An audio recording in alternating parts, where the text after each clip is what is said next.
여러분 안녕하세요. 재작년에 시집을 간 병아리 새댁입니다. 결혼 전에 잊을 수 없는 큰 사건이 있어서 이렇게 글을 쓰게 되었습니다. 무례한 인간들에 대한 이야기이니 많은 분들이 공감할 수 있을 것입니다. 바로 시작할게요. 부모님과 여동생 그리고 저까지 네 식구는 소탈하고 단란하게 살아왔습니다. 그런데 행복은 10대 중반에 깨지고 말았어요. 엄마와 중학교에 올라갈 여동생이 교복을 맞추고 중학생이 되는 기념으로 선물을 이것저것 사고 돌아오는 길에 육중추돌 사고를 당했어요. 가운데 끼어있던 엄마의 소형차는 종이장처럼 찌그러졌답니다. 그 자리에서 엄마와 동생은 세상을 떠나버렸죠. 두 사람을 잃은 아빠와 저는 오열과 통곡, 실신과 발작을 하며 장례를 치렀어요. 시간이 지나도 믿어지지 않아 일상생활이 불가능했답니다. 학교에서는 제 상태를 알고 배려해줘서 병가 처리를 해주셨습니다.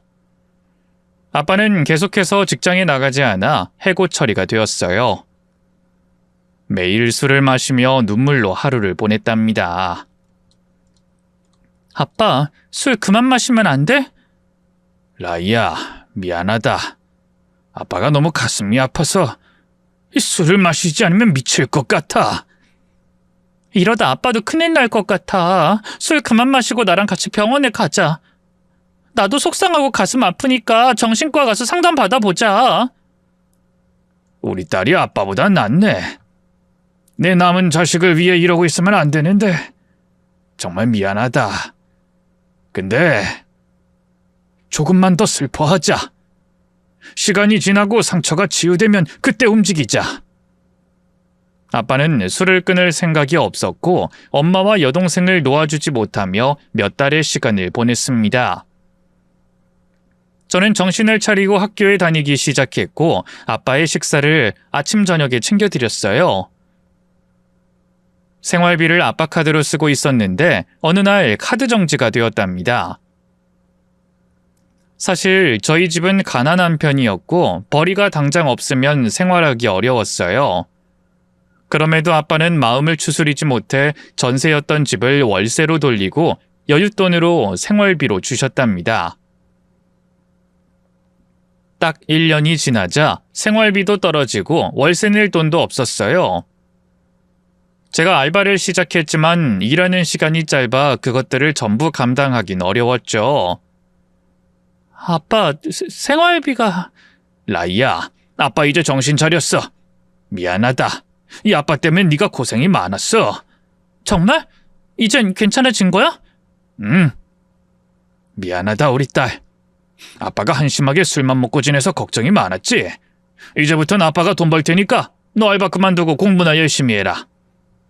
공부도 알바도 열심히 할 수 있어. 아빠보다 어른이네.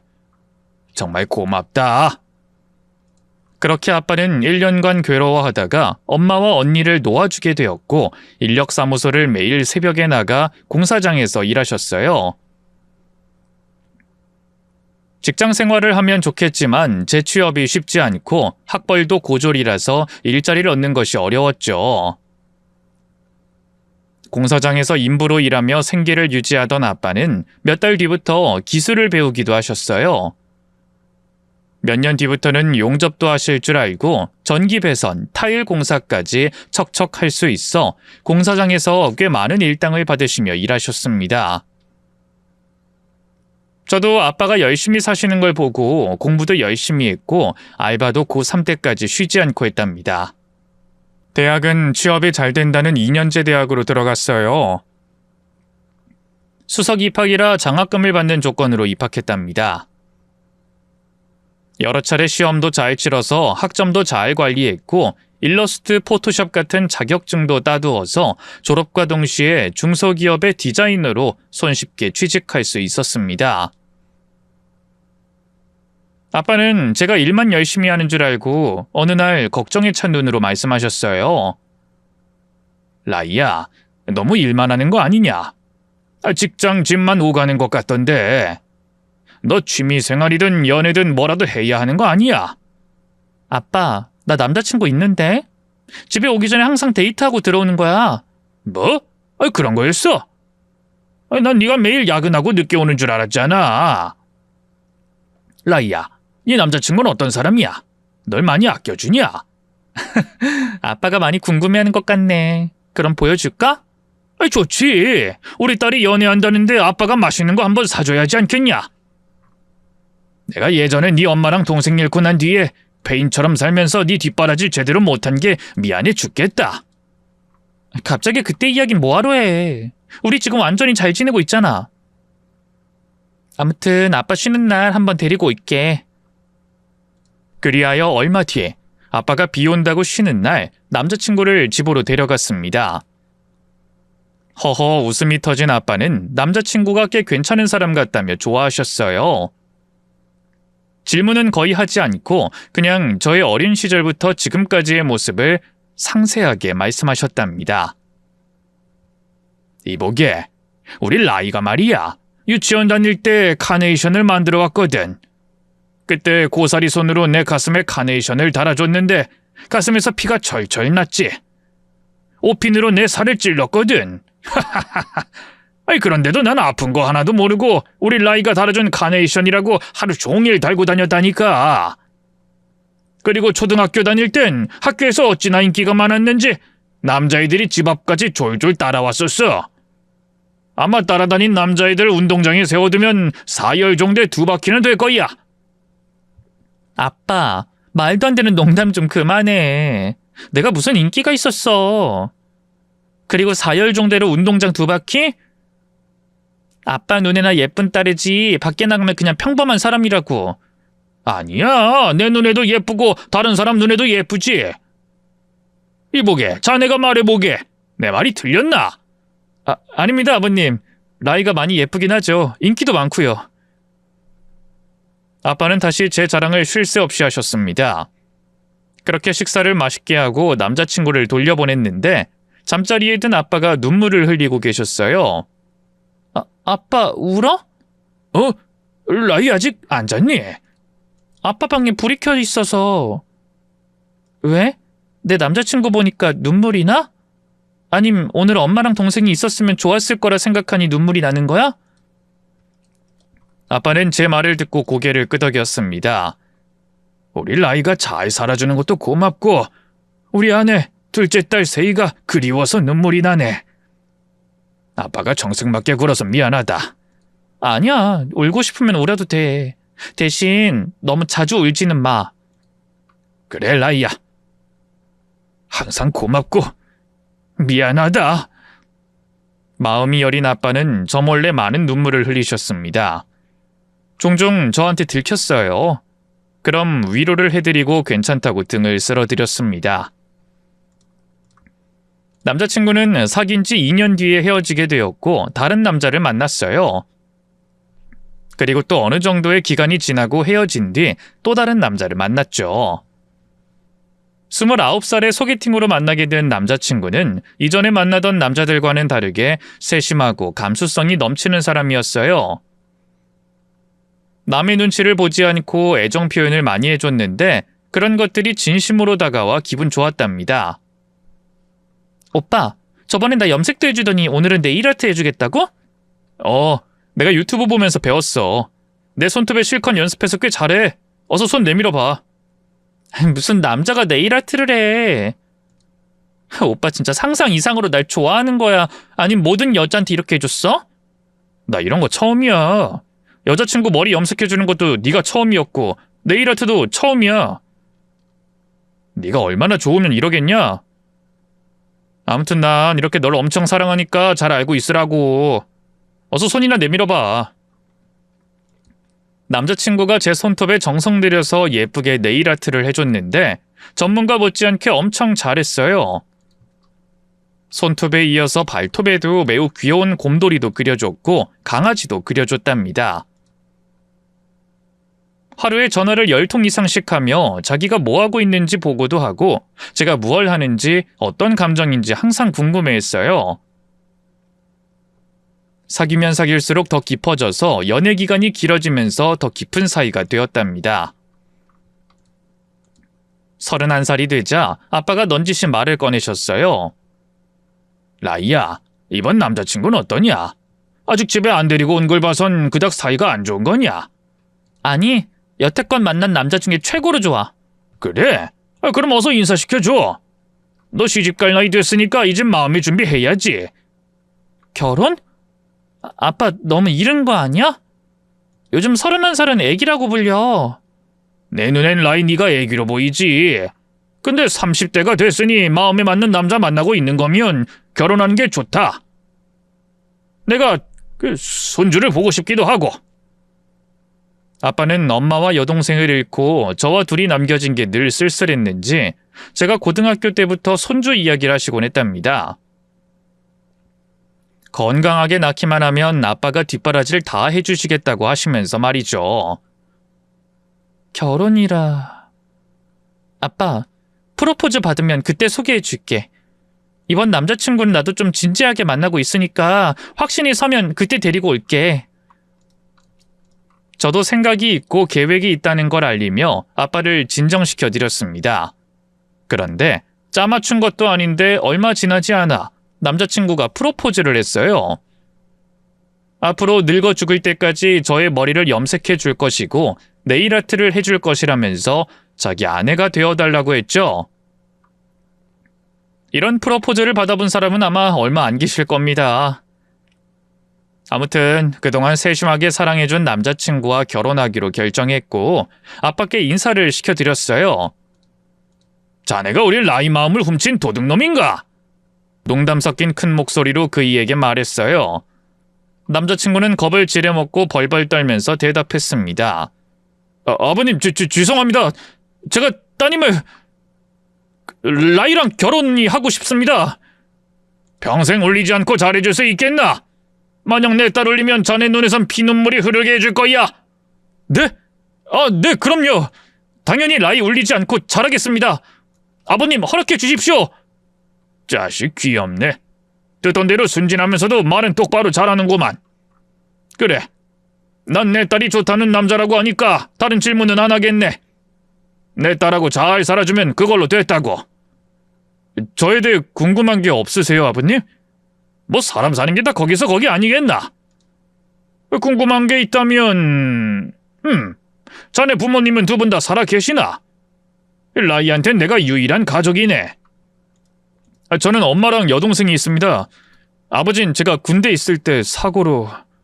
저런... 부친이 안타깝게 돌아가셨구만. 가슴에 상처가 있는 것도 우리 딸이랑 비슷하구만. 어떻게 슬픔을 이겨냈나? 아빠는 남자친구의 이야기 중 아버님이 돌아가신 이야기를 집어서 되물었습니다.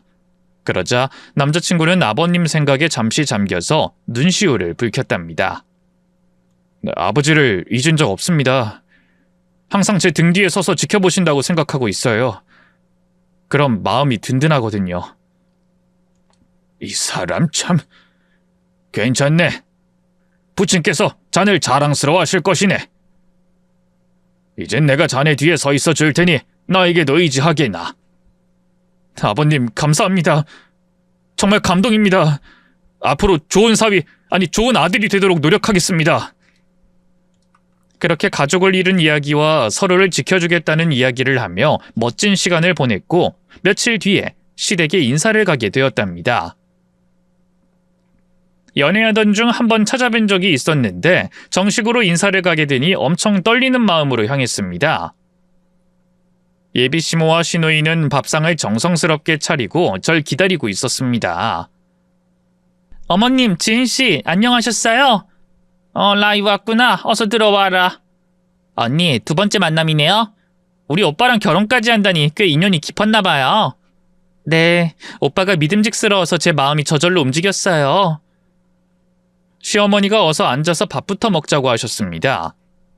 숟가락을 들려고 하자 먼저 저에 대해 아는 게 없다고 운을 띄우시며 묻더군요.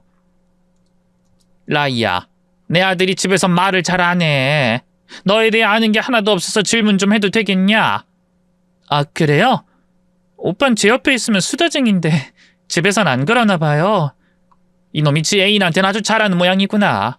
이 엄마랑 여동생한텐 꿀먹은 벙어리 마냥 밖에서 있던 일 말하질 않아. 그랬군요. 궁금한 게 있으면 뭐든지 물어보세요. 남자친구가 저에 대해 입도 뻥끗 안 했는지 정말로 아무것도 모르고 계시더라고요. 라이, 네 나이가 몇이지? 31살이요. 오빠랑 2살 차이예요. 그만하면 딱 좋지.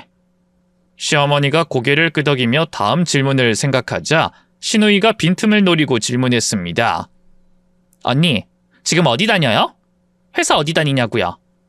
회사는 말씀드려도 모르실 거예요. 작은 중소기업이라서요. 중소요? 대기업 다니는 거 아니었어요? 우리 오빠가 사업가인데 최소 대기업은 돼야 하는 거 아닌가? 벌써부터 말문이 막히더라고요. 실망한 기색이 역력한 시어머니가 다음 질문을 했습니다. 대학을 어디 나왔길래 중소로 들어갔어? 전문대학 나왔어요. 취직 잘 되는 곳에 지원해서 장학금 받으면서 다녔어요. 괜히 어필하려고 장학금 받은 이야기를 붙였습니다. 하지만 그건 시어머니한테 중요하지 않았나 봅니다. 전문대? 고작 전문대 나왔단 말이야? 나 참 어이가 없네. 서울에서 직장 다닌다고 해서 남들처럼 4년제 나와 대기업 다니는 줄 알았더니 중소 다니는 전문대 출신이란 말이야? 아들, 넌 예전 여친들처럼 멀쩡한 애를 만나는 줄 알았더니 덜 떨어진 애를 사귀고 있던 거냐? 게다가 결혼까지 하겠다고? 시어머니가 정색하면서 저의 학벌과 직장이 마음에 들지 않는다고 말씀하셨습니다. 예비 시누이 역시 뭐 저런 여자랑 결혼을 하나 하는 불편한 표정이었죠. 그러자 남자친구가 입을 열었습니다. 엄마, 대학이 뭐가 중요해? 그리고 회사가 작으면 어때? 라이는 장학생으로 졸업했고 회사에서도 인정받는 직원이라고. 나중에 경력직으로 더 큰 회사로 얼마든지 이직할 수 있는 인재란 말이야. 인재? 얼어 죽을. 전문대 나온 애가 무슨 인재라는 거야? 직장이랑 학벌 이 2가지만 물었는데도 벌써 열불이 오르네. 다른 질문하면 내 얼굴이 더 뜨거워질 것 같은 기분이 든다. 그럼 묻는 김에 다 물어보자. 부모는 어떻게 되고 사는 곳은 어디냐? 벌써부터 저에게 실망한 시모녀에게 애써 밝은 척하면서 대답했습니다. 집은 서울 외곽 쪽이고 빌라에 전세로 살고 있어요. 가족은 아빠만 계세요. 뭐? 전세에 외곽에 전세 빌라? 참 들어보니 가관이구만. 있는 집 자식이길 조금 기대는 했다만 역시나 전문대 간 이유가 있었구만. 아빠 말곤 식구가 없었나? 쭉 둘이 살아온 거야? 아니요, 엄마랑 여동생 있었어요. 제가 중학생 때 2사람은 사고로 세상을 떠났습니다. 가족들이 저 세상 갔다 이거네. 듣기만 해도 우울하다. 위로해주는 줄 알았지만 시어머니 자신의 감정이 우울하다면서 다음 질문으로 넘어가더군요. 그럼 부친은 뭘 하시나? 뭐 해먹고 살아왔나? 가족 2사람이 떠나고 난 뒤부터 건설 현장에서 일하셨어요. 지금은 형틀복수로 일하시고 용접 기능공으로도 하십니다. 뭐? 노가다꾼이라고? 네? 건설 현장에서 목수이자 기술자로 일하신다고요. 그게 노가다꾼이지? 누굴 바보로 하나? 괜히 단어 좋게 붙여서 날 현혹하려고 하지 마. 네 부친이 노가다꾼이라는 거 맞잖아. 작업복 입고 안전모 쓰고 공사장에서 인부로 일한다는 거 아니야? 전 아버지가 자랑스러워서 어떤 일을 하시는지 자세히 알려드렸는데 노가다꾼이라고 한 단어로 정의하시더니 한숨을 푹푹 내쉬더라고요. 이전까지 다 참았는데 그건 참기가 어렵더라고요. 덕분에 제 얼굴은 시뻘개졌답니다. 시누이는 제 얼굴을 보더니 비웃으며 말하더군요. 이 언니 화났네. 엄마가 노가다꾼이라고 하니까 화났잖아. 이제 어쩔 거야 엄마. 뭐? 화났다고? 얘 라이야, 내가 잘못한 거니? 사과를 해야 하는 거야?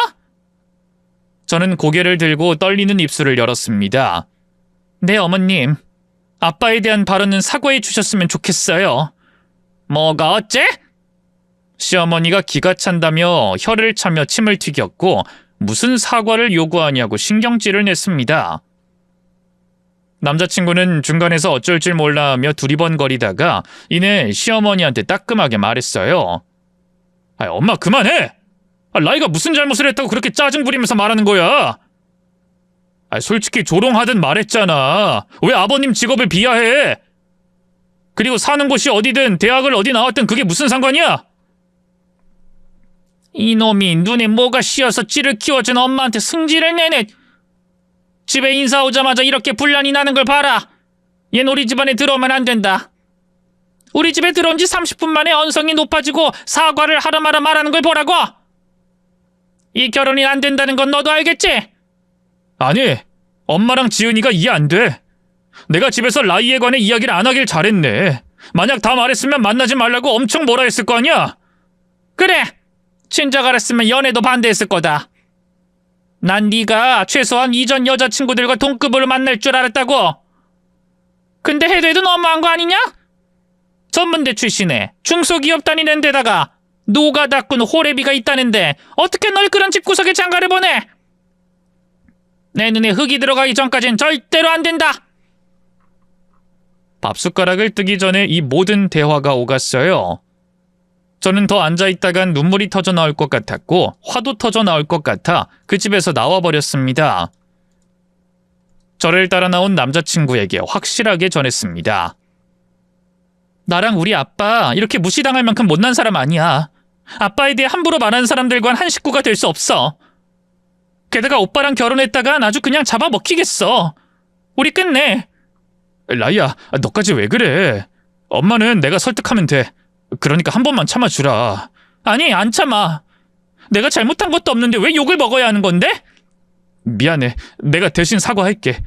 어떻게 무릎이라도 꿇을까? 남자친구는 시댁 앞에서 무릎을 꿇고 두 손을 싹싹 빌었습니다. 잠시 후 시댁 베란다 문이 열리며 시모의 큰 목소리가 들렸습니다. 야! 내가 널 그렇게 키웠어? 어디 사내 놈이 기집애한테 무릎을 꿇어? 그것도 가진 거 하나 없는 애 앞에서 뭐 하는 짓이야? 당장 일어서지 못해? 시멘트 바닥이 꺼지도록 큰 한숨을 쉰 저는 남자친구에게 확실하게 이별 통보를 했습니다. 봤지? 이 결혼은 아무도 행복할 수 없어. 관두자. 다신 내 앞에 찾아오지 마. 그렇게 남자친구를 버리고 혼자 집에 돌아왔습니다. 아빠는 인사 잘하고 왔느냐고 물으셨는데 뭐라 대답해야 할지 몰랐어요. 라이야, 표정이 왜 그래? 아빠가 제 이름을 부르자 왈칵 눈물이 쏟아졌어요. 아빠? 아빠 품에 안겨서 눈물을 흘리자 제 등을 쓸어주며 무슨 일이 있었냐고 묻더군요. 하지만 저는 대답하지 못했어요. 아빠를 비하했다는 말을 죽어도 못하겠더라고요. 그냥 헤어졌으니 남자친구는 잊으라고 말씀드렸답니다. 아직 저를 포기하지 못한 남자친구는 시댁에 뭐라고 했는지 저를 다시 만나자고 하더라고요. 저는 그런 일은 없으니 기다리지 말라고 하며 확실하게 선을 그었습니다. 몇 번이고 찾아와서 남자친구는 골칫덩이 그 자체였습니다. 가라고, 꺼지라고! 너 같은 놈 필요 없으니까 가란 말이야! 라이야, 엄마가 미안하대. 널 다시 한번 볼 기회를 달래. 우리 결혼 허락하시겠다고 했단 말이야. 그때는 엄마가 괜히 아들이 아깝다는 생각을 하면서 막말이 자기도 모르게 튀어나왔대. 우리 엄마가 아직 철이 들지 않아서 미안하다고 전해달랬어. 뭐? 진짜 그렇게 이야기했어? 그렇다니까. 한 번만 더 기회를 줘, 라이야. 저는 결혼은 접어두고 사과는 받고 싶었습니다. 그래서 사과만 받고 나오기로 마음먹고 시댁에 다시 찾아갔답니다. 다시 방문했더니 시모녀가 매우 다정한 얼굴로 저를 맞이해 주더군요. 남자친구가 어떻게 난리쳤는진 모르겠지만 분위기가 전과 180도 달랐답니다.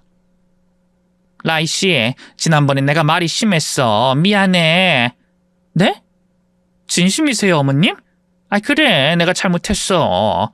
그러니까 화 풀고 오늘은 전에 못했던 식사하고 가. 그리고 결혼 이야기도 나누면 더 좋고. 진짜로 미안했는지 시모녀의 표정이 많이 겸손해 보이더라고요. 사과를 받고 바로 나가려고 했는데 막상 상황이 닥치니 바로 나가지 못하겠더라고요. 그래서 식사를 하고 편하게 대화를 나눴습니다. 라이 씨 아버님이 지금 어디서 일하시나? 혹시 지방에서 일하시면 시간 빼는 게 어려울까 봐 걱정이네. 아니요, 저희 아빠는 바로 근처에서 공사하고 계세요. 여기서 10분 거리에 있는 신축 아파트 현장이에요. 아, 거기 알아. 거기서 일하시는구나. 그럼 우리 상견례 하자. 다 같이 모인 자리에서 결혼 날짜도 잡고 신혼집이고 혼수 예단 이야기 하자. 장소랑 날짜는 내가 잡아도 되지? 자네 부친은 시간을 언제든지 비울 수 있잖아. 노가다꾼, 아니, 건설 현장에서 일하시면 마음대로 쉴 수 있잖아. 상견례니까 시간을 빼실 거예요. 언제든 날짜 잡아서 말씀해 주세요. 그래, 고마워. 그리고 다시 한번 사과할게. 미안해, 라이 씨. 정말이지 무슨 일이 크게 일어난 모양입니다. 이전에 방문했던 때와 달라도 너무 많이 달랐습니다. 그래서 다시 아빠한테 사정을 일러드렸습니다. 아빠, 미안한데 나 오빠랑 결혼하기로 했어. 화해한 거야? 시댁에 가서 무슨 일이 있던 것 같더니. 그게 걱정하지 않아도 되는 거니, 라이야? 응, 다 해결됐어. 어머님도 아가씨도 내가 좋다고 하셨어. 상견례 바로 하자시는데 아빠 괜찮겠어? 잘 됐네. 그럼 아빠가 언제든 시간 낼 테니 약속 잡히면 일러줘. 나도 이번에 양복 한번 맞춰볼까? 맞춤 양복 하나 마련하면 네 결혼식기도 입고 여러모로 입을 일이 많을 거 아니냐. 내가 맞춰줄게, 아빠. 제일 좋은 거로다가. 아빠와 양복을 맞추러 가서 옷도 맞추고 구두도 딱 맞고 멋진 것으로 사드렸어요. 앞으로 효도를 열심히 하겠다고 했더니 제가 잘 사는 것이 효도라며 괜히 자신한테 돈 쓰지 말라고 하시더군요. 상견례 날짜는 날씨가 화창한 주말로 잡혔고 장소는 시어머니가 당일에 문자로 알려주신다고 하셔서 아침에 씻고 기다리고 있었습니다. 읽고 띠링하고 약속 장소 문자가 왔는데 난감했어요. 아빠한테 말씀드렸더니 장소가 뭐가 중요하냐며 어서 출발하자고 하셨답니다.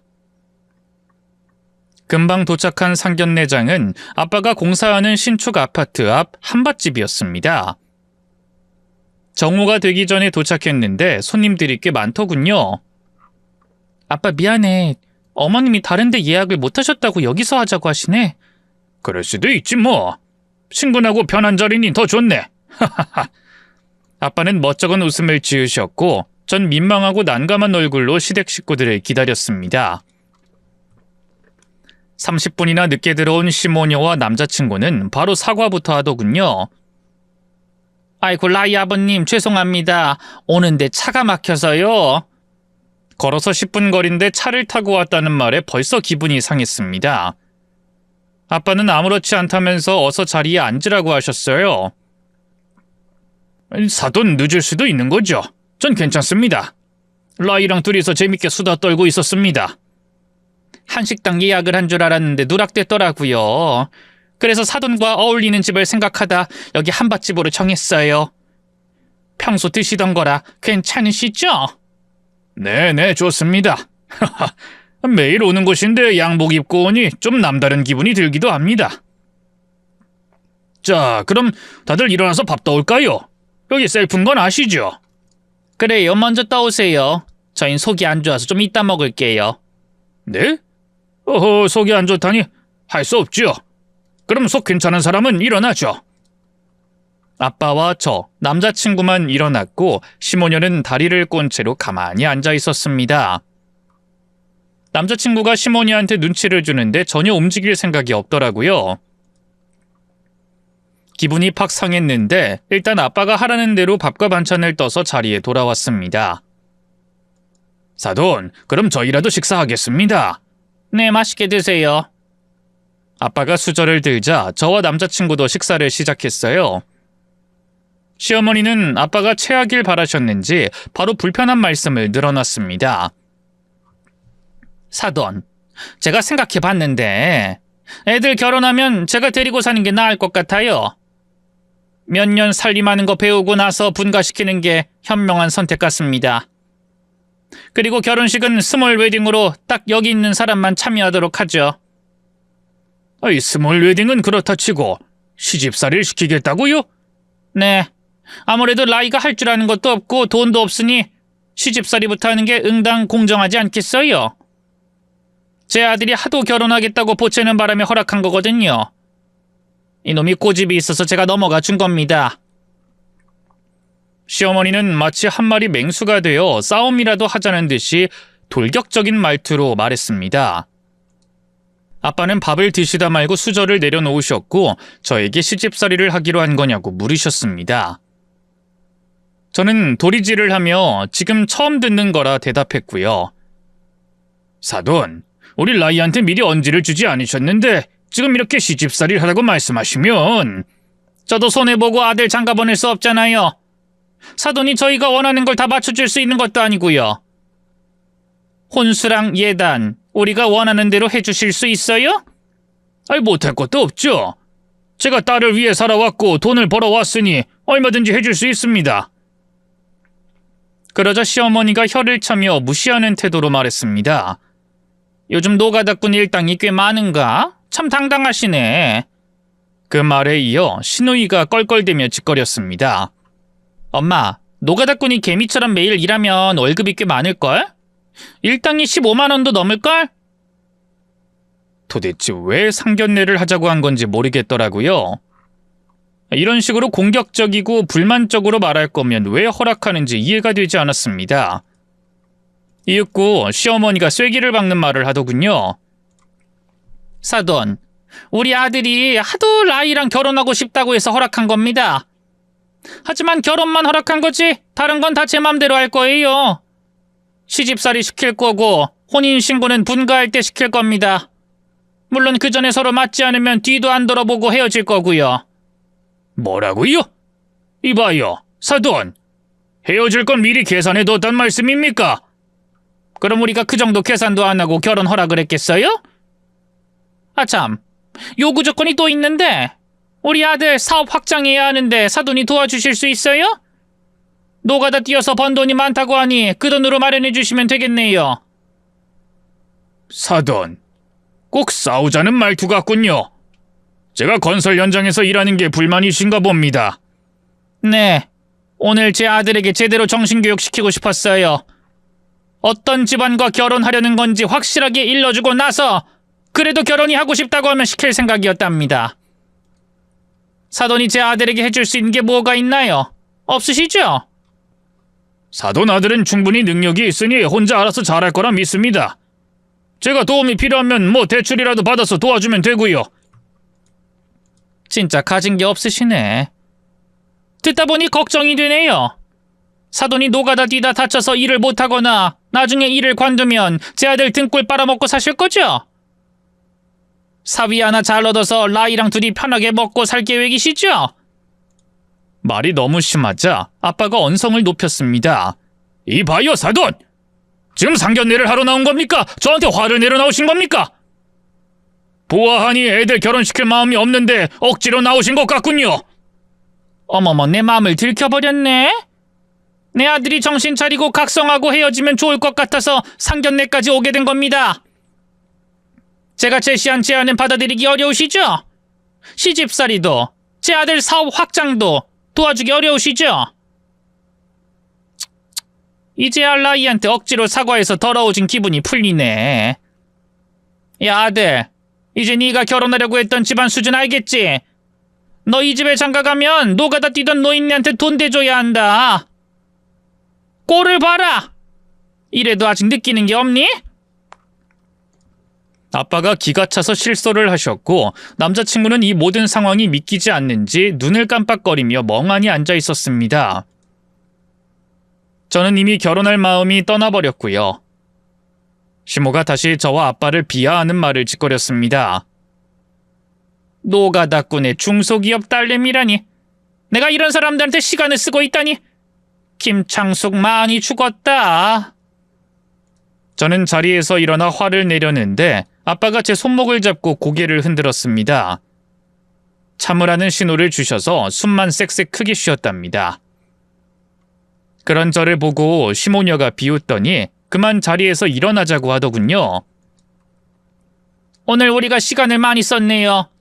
제 아들이 지금 현타가 왔으니 아마 정신 차릴 겁니다. 사돈 집안에 장가가면 등골만 빨릴 걸 알았으니 아마 끝낼 수 있을 겁니다. 저희 먼저 일어날게요. 아들, 일어나라. 남자친구는 여전히 벙쪄 있었습니다. 무슨 감정인지 유추하기 어려운 표정을 짓고 있더라고요. 그런데 시모녀가 일어서자 한밭집 입구에 문이 열리며 인부들이 우르르 들어왔어요. 모두 두 손을 모으고 저희 테이블을 둘러쌌답니다. 그리고 양복 입은 나이든 어른이 저희 아빠 쪽으로 걸어오셨어요. 아빠께 이렇게 말씀하시더군요.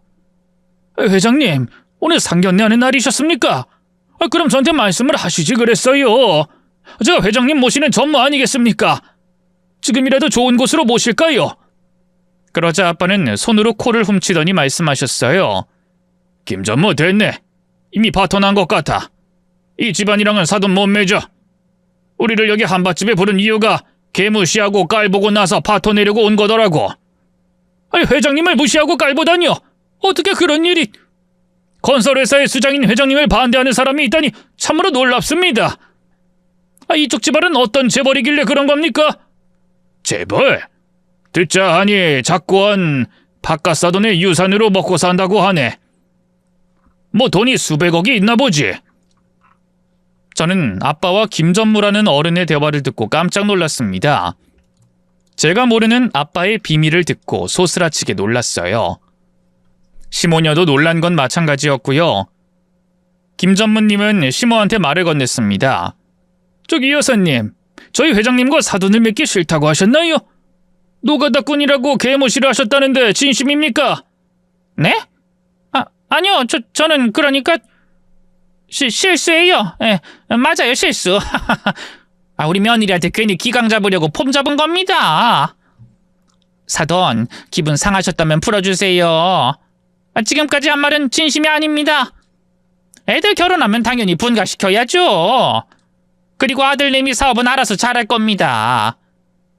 사돈은 해주실 게 하나 없으시니 그냥 제 아들 사위로만 받아주시죠. 그러자 아빠가 박장대소를 하셨습니다. 하하하, 실컷 욕하고 비하하더니 실수였다고요? 괜히 기강 잡는 정도가 아니라 인격 모욕을 하신 것 같은데. 이보쇼 사돈, 노가다꾼이라고 하루 일당 15만 원 번다고 계속 무시하시지 왜 갑자기 태도가 변한 거요? 내가 회장이라고 하니까 바로 말이 달라지는 겁니까? 죄송합니다. 사돈 무례함을 용서해 주세요. 저희 테이블을 둘러싼 건설 현장 인부들은 하나같이 눈에서 불을 뿜듯이 시모를 노려보고 있었습니다. 김 전무님도 팔짱을 끼고 시모를 내려다보고 있었죠. 강한 기운에 심하게 눌린 시모는 진정한 사과를 보여주겠다며 한밭집 바닥에 무릎을 꿇었습니다. 사돈, 라이야, 두 사람한테 말을 막 해서 죄송합니다. 제가 아무것도 모르고 천방지축으로 행동한 것 같습니다. 사과드립니다. 아빠는 바로 시선을 시누이에게 돌렸어요. 너도 똑같이 꿇으라고 눈빛을 보내자 겁을 먹고 바로 찬바닥에 꿇어 앉았습니다. 그리고 남자친구 역시 가만히 있으면 안 되겠다고 싶었는지 시모 옆에 똑같이 무릎 꿇었어요. 아버님, 죄송합니다. 저희 엄마와 동생이 큰 실례를 했어요. 중간에서 아무것도 못한 제 탓이 큽니다. 아무래도 자넨 내 딸을 지켜줄 위인은 못 되는 것 같구만. 그럼 결혼은 곤란하지. 우리 딸 라희야, 이놈이랑 결혼할 거냐? 아니, 미쳤어?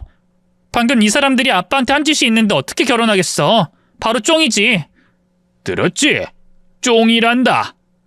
자네 모친과 동생 데리고 나가게. 아버님, 죄송합니다. 라이야, 미안. 내가 미안해. 시모녀가 실컷 막말하는 동안 가만히 앉아서 듣고만 있던 남자친구도 다를 게 없다고 판단해서 결혼이고 나발이고 끝내고 꺼지라고 경고했습니다. 세 사람은 무릎을 꿇고 어떻게든 저희 부녀를 잡고 싶어 하더라고요. 사돈어른, 라이야. 이 늙은이가 아직 철이 없어서 실수를 했어요. 두 사람이 너그러이 용서를 해주시고 결혼을 진행하면 안 될까요? 네, 안 됩니다, 사돈. 내 눈에 흙이 들어가도 이 결혼 안 시킬 겁니다. 시모가 저에게 했던 말을 아빠가 되돌려 주시는 순간 얼마나 속이 시원하던지 짜릿했습니다. 이윽고 김 전무님이 한밭집 앞에 차를 대기했다며 그걸 타고 집으로 돌아가라고 하셨어요. 회장님, 차 대기시켰습니다. 다 끝나신 거면 돌아가시겠습니까? 김 전무, 우리 딸이랑 밥을 먹으러 가야겠네. 이 사람들 앞에서 한 숟갈도 제대로 못 먹어서 말이야. 최고급 식당으로 가도록 하지. 네, 회장님, 나가시죠. 한밭집 문을 열자 진짜 기사 딸린 외제차가 대기 중이었습니다. 시모녀와 남자친구는 눈을 휘둥그레뜨며 저희 부녀에게 다가오는데 인부들이 못 오게 가로막았습니다. 사돈어른, 저희도 따라가면 안 될까요? 우리 장소를 옮겨서 새롭게 상견례 해봅시다. 네? 이보쇼, 댁 들고 할 말 없으니 돌아가쇼. 그리고 자네, 다신 내 딸 앞에 나타나지 마. 그랬다가 내 직원들 풀어서 가만 안 둘 거야. 어서 가지, 박 기사. 김 전무님이 뒷문을 열어줘서 저와 아빠가 탔어요. 옆좌석에는 김 전무님이 타셨고 운전석에 앉은 기사님이 시동을 걸었습니다. 창문 밖에서 시모녀와 남자친구가 애절한 눈빛으로 쳐다보는 게 보였어요. 차가 출발하자 강아지 마냥 저희를 쫓아 달려오더니 속도를 내자 주저앉더라고요. 하! 아빠, 저것들 꼴을 봐. 우리한테 개무시하더니 지들이 개가 돼버렸네. 라이야, 너 저놈이랑 헤어지는 거 맞지? 난 저런 집안에 너 못 보낸다. 당연하지. 아까 대화 시작하면서부터 이미 마음 정리했어. 근데 아빠, 어떻게 된 거야? 회장님이라니? 나 몰래 회사 차린 거야? 어? 그게 아니라, 그건 내 친구 김전무, 김 회장이 말을 대신해주면 좋겠네. 이보게 친구, 설명 좀 해줘. 조수석에 앉은 김 전무, 김 회장님이 깔깔 웃으며 말씀을 시작했습니다. 라이야, 일단 반갑다. 난 네 아버지의 벗이다. 건설회사 회장은 아쉽게도 네 아버지가 아니라 나야. 우리 둘이 친해진 사연이 있는데 들어볼래? 한 5년 전이었나? 공사 현장에 방문해서 7층 높이에 올라가 검사를 하는데 내 발이 미끄러져서 추락할 뻔했지. 그때 네 부친이 날 잡고 살려줬다. 정말 이 친구 아니었으면 난 진작에 저승 갔을 거야. 그때부터 친구 사이가 됐고 가끔씩 밥도 먹고 술도 한 잔씩 하고 있다. 근데 오늘 내가 저기 공사 현장에 방문했는데 인부 하나가 할 말이 있다 그러더라. 나랑 친구가 친한 건 다 알고 있으니 무슨 일을 당하고 있는지 고자질을 한 거지. 상견례를 한밭집에서 하는 데다 개무시 당한다는 소리를 듣고 괘씸한 인간들에게 한 방 먹여주려고 쇼를 좀 한 거다. 내가 연기를 했더니 네 부친이 찰떡같이 연기를 받아주더라. 이보게 친구, 아까 회장님 연기 멋있었어. 자네가 한밭집에 들어오자마자 회장님 하면서 연기하는데 웃음이 나와서 죽는 줄 알았다니까. 내가 눈치가 몇 단인가? 바로 알아듣고 회장님 놀이하면서 그놈의 사돈집 인간들에게 제대로 복수해줬지. 무릎까지 꿇고 비는 꼴 보고 얼마나 시원하던지. 아무튼 김 회장, 자네 덕에 내가 딸내미한테 면이 서는구만. 두 분의 말씀을 듣고 저는 폭소하고 말았습니다. 아빠가 회장님이 아니었던 거네? 아깝다. 잠시나마 재벌 딸인 줄 알고 좋았는데. 그래? 그럼 내 친구한테 너 입양하라고 할걸, 라이야. 아빠, 농담이야, 농담. 알아, 나도 농담이야. 자, 배고프구나. 맛있는 집으로 가자. 김 회장, 우리 맛있는 거 좀 사주게. 비싼 걸로 말이야. 좋아. 요즘 홍게가 그렇게 맛있다고 하니까 실컷 먹어보자고. 아빠와 친구인 회장님 덕분에 시댁 인간들이 찌질하게 구는 모습도 봤고 기분이 풀리도록 맛있는 홍게를 실컷 먹었답니다. 그 일이 있고 나서 저에게 뻥 차인 남자친구와 시모녀는 다시 제 마음을 돌리려고 집 앞으로 찾아왔습니다. 그냥 무시하고 넘어가려는데 하도 애절하고 비굴하게 굴어서 아빠와 제가 마지막으로 연기를 하기로 했어요. 이보세요. 우리 딸 그쪽 집안에 못 준다니까요. 사돈, 제가 잘못했어요. 앞으로 맨날 이렇게 빌 테니 제가 저지른 과오를 용서해 주세요. 글쎄 나도 싫고 내 딸도 싫다고 하지 않습니까? 제발 사람 귀찮게 굴지 말고 그만 좀 찾아오세요. 사돈, 저희가 잘못했다고요. 그리고 제 아들은 아무런 죄가 없잖아요. 저희를 안 봐도 되니 부디 제 아들을 사위로 데려가 주세요. 네? 이 사람들이 참 무식하게 두구네. 구질구질하네요. 라이야, 네가 좀 말해봐라. 끝매 좀 확실하게 해주는 게 좋겠어. 네 애인놈에게 정확하게 설명해 주라고. 그래서 남자친구의 얼굴을 똑바로 보고 말했습니다. 야, 난 너랑 결혼 안 해. 내가 뭐가 아쉬워서 너 같은 놈이랑 결혼을 하냐? 네가 아무리 착해도 가족이 못 같으니 너랑은 절대로 부부의 연을 맺을 수 없다고. 그리고 나 재벌집 아들 소개받아서 벌써 연애 중이거든? 뭐야? 라이야, 너 거짓말이지? 아니지? 날 버린다는 말 사실이 아니라고 말해. 그때 싸대기를 한 대 시원하게 갈겼습니다. 시모한테 갈기고 싶은 걸 남자친구에게 대신 날려줬죠. 내가 뭐가 아쉬워서 너 같은 놈을 만나냐? 그동안 평범한 사람 코스프레 하면서 살았는데 이젠 지겨워서 그만하고 재벌가에 시집 갈 거야. 그러니까 꺼져, 이 자식아. 라이야, 제발 이러지 마. 우리 둘 진심으로 사랑했잖아. 그리고 너 진짜 재벌 맞아? 왜 재벌에 이런 빌라에서 살아? 재벌은 이런 데 살면 안 돼? 이 자식, 내가 재벌집 딸이라고 하니까 바라는 게 크게 생긴 모양이네? 야, 너한테 아무것도 해줄 게 없거든? 그냥 조용히 꺼져라. 난 나한테 어울리는 고상하고 교양 있는 집안에 시집 갈 거야.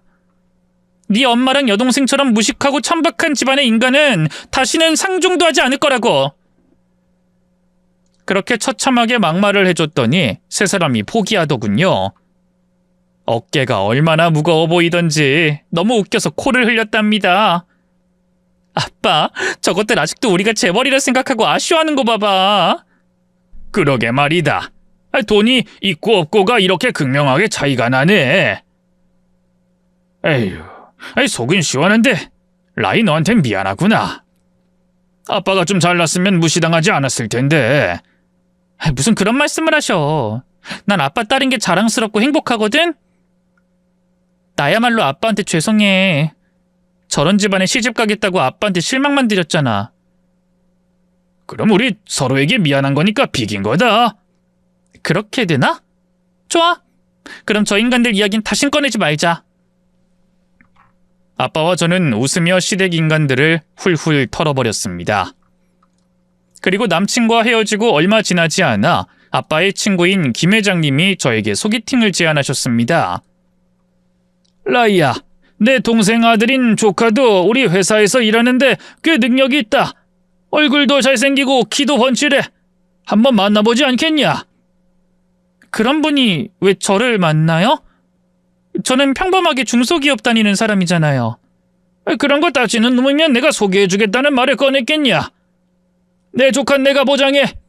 그리고 내 동생 부부도 심성이 아주 고와서 절대로 천박하고 무식한 말과 행동하지 않을 거다. 한번 만나보기나 해라. 내가 아들이 있으면 널 소개해주겠는데 난 딸밖에 없거든. 그래요? 그럼 만나보죠. 그래서 결국 김 회장님의 조카를 소개받았습니다. 정말 외적으로도 멋지고 성품도 훌륭했어요. 연애를 시작하게 되었고 해가 2번 바뀔 때까지 사랑을 크게 키웠답니다.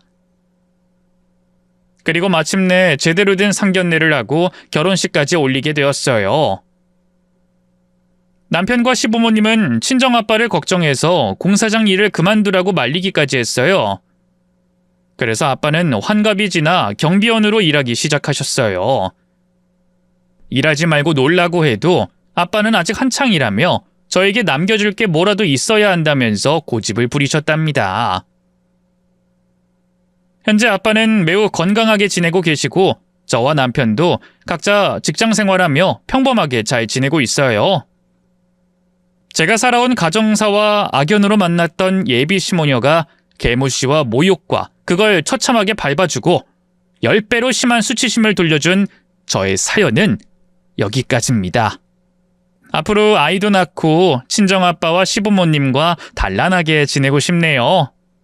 그게 저의 꿈이고 계획입니다. 끝까지 경청해주신 분들에게 감사드리며 물러가겠습니다. 감사합니다. 안녕히 계세요.